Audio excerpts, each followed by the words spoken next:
Hi, so today we've got Susan from Mexico joining us and telling us about her long COVID journey and how certain things have helped her to recover from symptoms like brain fog, sleep issues, mood issues, and low blood pressure. So, hi, Susan. Thank you for joining us. Yeah. Hi, lovely to meet you. So, tell us a little bit about, the beginning of the journey for you when it all started. Yeah. Well, I got sick and it happened very suddenly 2 weeks after my second vaccine with COVID vaccine and got diagnosed with POTS, postural orthostatic tachycardia syndrome. It took about 6 months to get diagnosed. So it was low blood pressure crashes, some passing out sometimes. When my blood pressure would crash, I would get, very elevated heart rate.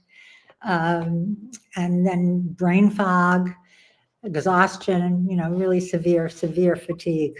And so I was dealing with that for about almost 4 years, Wow. and um, using a lot of the protocols that are suggested for POTS, compression stockings, a lot of water, adding salt to my diet, a lot of rest, lying down with my legs up to get my blood circulating back to my heart. And then last May, end of last April, somebody just casually mentioned nicotine patches for long COVID. And I had gotten worse after I had COVID. Um, the vaccine, I got sick after the second vaccine, and then like 6 months later, I had COVID, and everything got worse. And I started the nicotine patches last May, and they have been miraculous.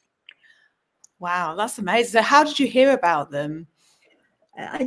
Just somebody that I was a friend who I was chatting with. I hadn't talked about the long COVID symptoms and stuff much to people, but I happened to mention to him, and he said, I heard that nicotine patches are helpful for long COVID conditions. Mm-hmm. My first reaction was nicotine. Who wants to take nicotine?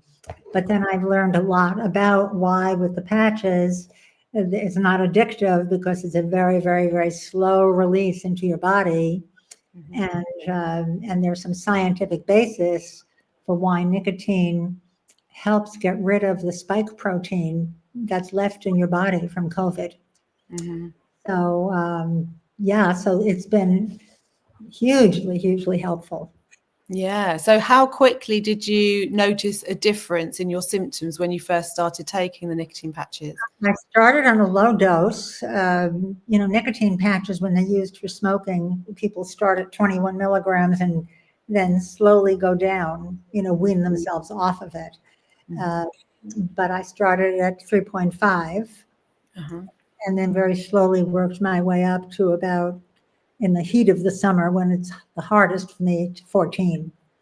And Right. now I'm working my way back down again because it's getting a little cooler. And I'm down to like 9. And I'm going to continue to go down and see, what that spot is where I'm still not experiencing symptoms. Right. Okay. So you're still on them now. So how long have you been on them now then, would you say? 6 months. 6 months, right? Okay. Yeah. And so the brain fog, I know off camera you said about, being worried even that it was so bad that you thought you had I, Alzheimer's. I actually went and got tested for dementia because I'm going to be 85. So I thought, well, maybe this is why I'm forgetting things. I can't even remember, when I'm driving where I was going to go. It was really scary. Mm-hmm. And it was so incredible. Within 2 days of using the patches, I would say the brain fog was 90% gone. And the real reason is that the nicotine also constricts blood vessels. So my blood pressure wasn't low and my Mm-hmm. circulation had been improved. So I was getting more oxygenated blood to my brain. Yeah. And it was the lack of that was causing the brain fog. Yeah. So the low blood pressure crashes and brain fog were like 90% gone within 2 days. Yeah. Wow, that's incredible, isn't it? Yeah. So if you come, is there a way that you have to wean yourself off the nicotine patches? I have not completely weaned myself off yet. Mm-hmm. So I don't know if it's actually curing Yeah. the issue or if it's just completely managing the symptoms. If it's just that, that would be fine with me. But there's scientific evidence that the nicotine it goes to the same receptors that the COVID vaccine spike protein is attracted to, but Yeah. it's stronger. So Mm.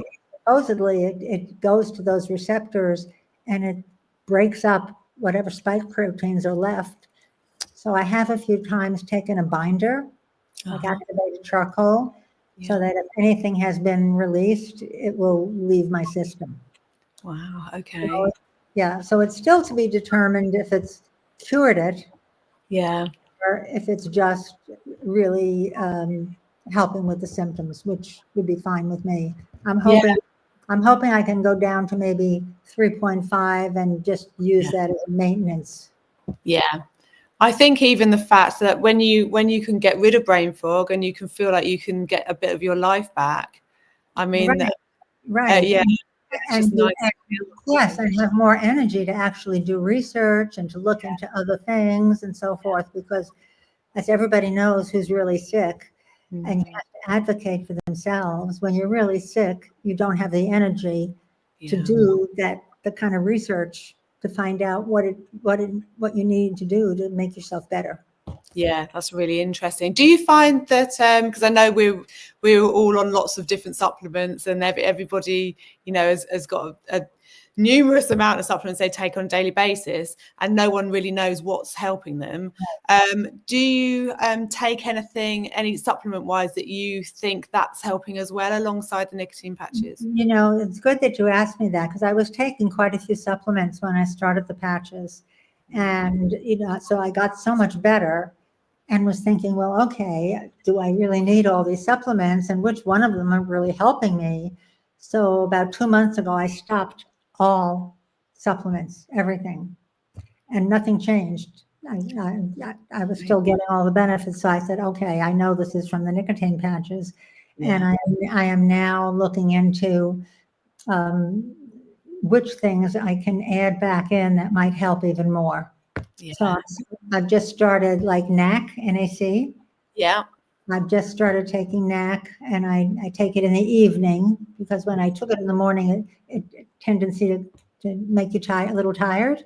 I'm Yeah. very sensitive to medications and to supplements too. I Yeah. take that in the evening.